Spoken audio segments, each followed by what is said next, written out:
좋은 아침입니다. 열왕기하 9장 1절에서 13절 말씀 보도록 하겠습니다. 1절 선지자 엘리사가 선지자의 제자 중 하나를 불러 이르되 너는 허리를 동이고 이 기름병을 손에 가지고 길앗 라못으로 가라. 2절 거기에 이르거든 님시의 손자 여호사밧의 아들 예후를 찾아 들어가서 그의 형제 중에서 일어나게 하고 그를 데리고 골방으로 들어가. 3절 기름병을 가지고 그의 머리에 부으며 이르기를 여호와의 말씀이 내가 네게 기름 부어 이스라엘 왕으로 삼노라 하셨느니라 하고 곧 문을 열고 도망하되 지체하지 말지니라 하니. 4절 그 청년 곧 그 선지자의 청년이 길앗 라못으로 가니라. 5절 그가 이르러 보니 군대 장관들이 앉아 있는지라.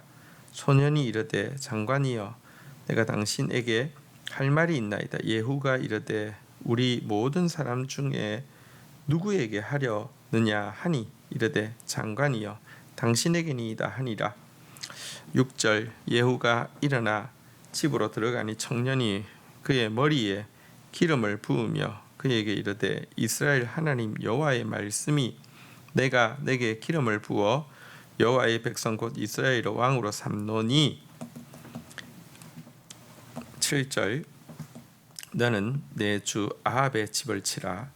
내가 나의 종 곧 선지자의 피와 여호와의 종의 피를 이세벨에게 갚아 주리라.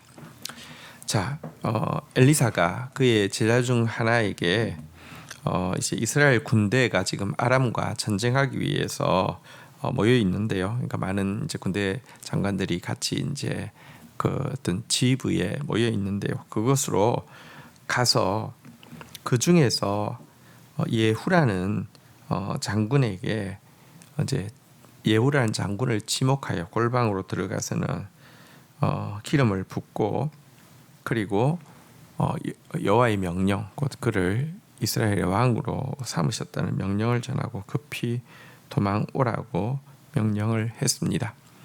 자, 그러자 이 선지자의 제자는 그와 같은 일을 똑같이 하게 되었습니다. 예후를 지목하여서 골방으로 데리고 들어가서 기름을 붓고는요. 여호와의 백성 곧 이스라엘의 왕으로 하나님께서 그를 삼으셨다라고 이야기하면서 그에게 미션을 주었습니다. 아합의 집을 치라고 이야기했습니다. 그리고 그의 가장 중요한 죄로 선지자의 피와 여호와의 종들의 피를 이제 흘린 것에 대해서 선언하였습니다. 우리 8절부터 이어지는 내용도 좀 더 읽어보도록 하겠습니다. 아합의 온 집이 멸망하리니 이스라엘 중에 매인자나 노인자나 아합에게 속한 모든 남자는 내가 다 멸절하되. 9절 아합의 집을 느밧의 아들 여로보암의 집과 같게 하며 또 아히야의 아들 바하사의 집과 같게 할지라. 10절 이스라엘 지방에서 개들이 이세벨을 먹으리니 그를 장사할 사람이 없으리라 하셨느니라 하고 곧 문을 열고 도망하니라. 11절 예후가 나와서 그의 주인의 신복들에게 이르니 한 사람이 그에게 묻되 평안하냐 그 미친 자가 무슨 까닭으로 그대에게 왔더냐. 대답하되 그대들이 그 사람과 그가 말한 것을 알리라 하더라. 12절 무리가 이르되 당치 아니한 말이라. 청하건대 그대는 우리에게 이르라 하니 대답하되 그가 이리 내게 말하여 이르기를 여호와의 말씀이 내가 내게 기름을 부어 이스라엘 왕으로 삼는다 하셨다 하더라 하는지라. 13절 무리가 각각 자기의 옷을 급히 가져다가 섬돌 위 곧 예후의 밑에 깔고 나팔을 불며 이르되 예후는 왕이라 하니라. 자,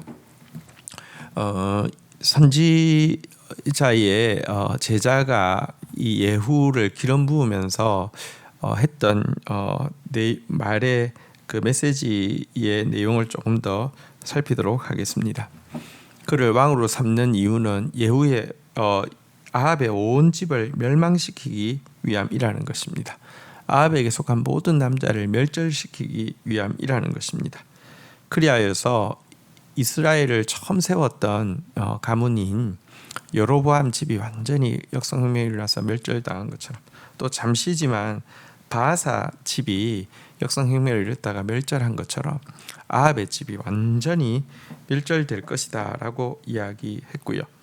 특별히 아합의 그 범죄의 그 핵심을 차지하고 있는 것은 아합보다 이세벨이었는데요. 이세벨은 죽고 나서 시체를 장사할 사람이 없음으로 말미암아 그 피를 개들이 먹게 될 것이다, 이런 예언을 하게 되었습니다. 그렇게 하고는 이제 기름 붓고는 달아났는데요. 제일 처음에 예후는 이게 좀 장난인 줄 알았습니다.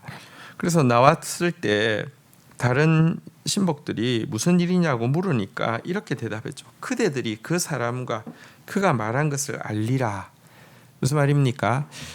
이 신하들이, 그러니까 다른 장군들이 예후를 놀리기 위해서 혹은 예후를 이렇게 왕으로 삼기 위해서 일부러 한 사람을 매수해서 그와 같은 퍼포먼스를 했다.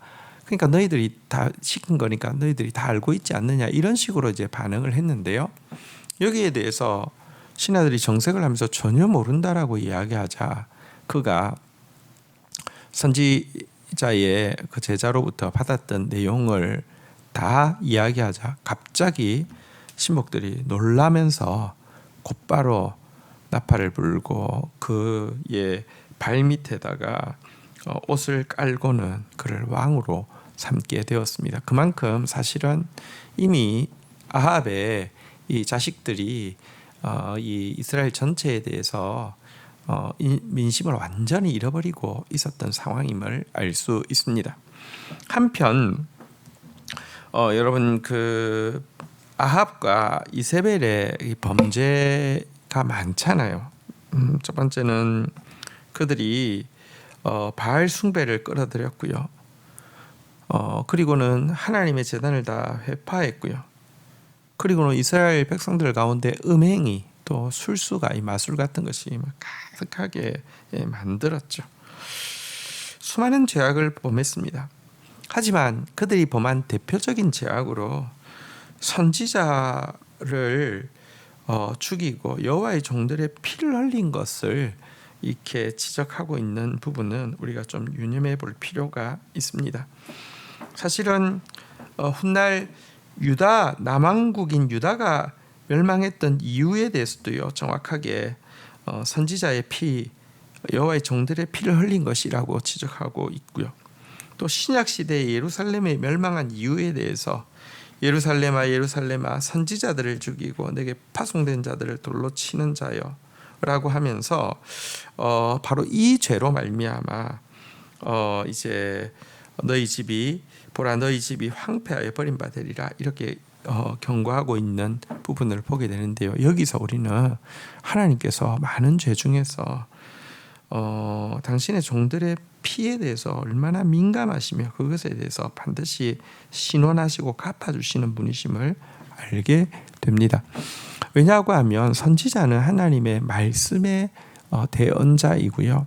하나님은 말씀을 통하여서 구원하시는데 이 말씀을 없애버리고 말씀을 죽여버리는 것이 얼마나 무서운 죄인지에 대해서 성경이 이야기하고 있는 바입니다. 사실 선지자의 피를 흘리는 주범이었던 이세벨이 선지자의 피를 흘렸던, 또 의인의 피를 흘렸던 바로 나봇의 포도원, 바로 그 앞에서 그에게 먹힐 것이라는 것은 하나님께서 이 피를 얼마나 정확하게 보고 계시며 얼마나 정확하게 갚아주시는지에 대한 똑똑한 반증이라고 할 수 있습니다. 기독교는 말씀의 종교입니다. 하나님은 말씀을 통하여서 일하십니다. 근데 말씀을 죽이는 것, 말씀을 없애는 것, 이거 얼마나 큰 죄인지 정말 두렵고 떨림으로 알아야 합니다. 바른 말씀을 통해서만 바른 구원이 일어납니다. 하나님의 말씀을 존귀하게 여기고 또 말씀을 가르치는 자를 또 이렇게 선대하는 것, 이것은 사실은 성경에서 너무너무 강조하고 있는 바입니다. 물론 여러분 말씀의 통로가 된 사람은 아무런 자격이 없음에도 불구하고 은혜로 사용하시는 것이기 때문에 자기를 높이려 해서는 안 됩니다. 말씀만을 높여야 하고요. 특별히 말씀만을 전해야지 자기 생각을 전해서는 안 됩니다. 이것은 말씀을 맡은 사역자에게 주어진 책무이고 그렇지 않을 때 하나님께서 더 무섭게 심판하실 것입니다. 그러나 어쨌든 성도는 말씀을 소중히 여기고 말씀 앞에서 겸손하게 받아들이는 것, 이것은 가장 지혜로운 자세이고 가장 복된 자세라는 사실을 결코 잊어서는 안 될 것입니다. 주신 말씀 붙잡고 기도하며 나아가도록 하겠습니다. 하나님, 때가 참에 아합의 집에 죄악이 가득 참에 이제 심판하시는 하나님의 모습을 보게 됩니다. 특별히 아합과 이세벨이 선지자의 피와 여호와의 종들의 피를 흘린 것에 대해서 얼마나 무섭고 정확하게 갚아주시는지도 보게 됩니다. 말씀을 통하여서 구원하시고 말씀대로 역사하시는 하나님 앞에서 우리가 말씀을 바르게 분별하는 자 되어지게 하여 주시고 그 말씀을 존경하며 그 말씀에 순종하는 자 되어져서 말씀의 구원을 경험하는 자 되어지게 하여 주시고 결단코 말씀을 죽이고 없애고 조롱함으로 말미암아 두려운 심판을 받는 자 되지 않도록 은총을 베풀어 주시옵소서. 예수 그리스도의 이름으로 기도 올립니다. 아멘.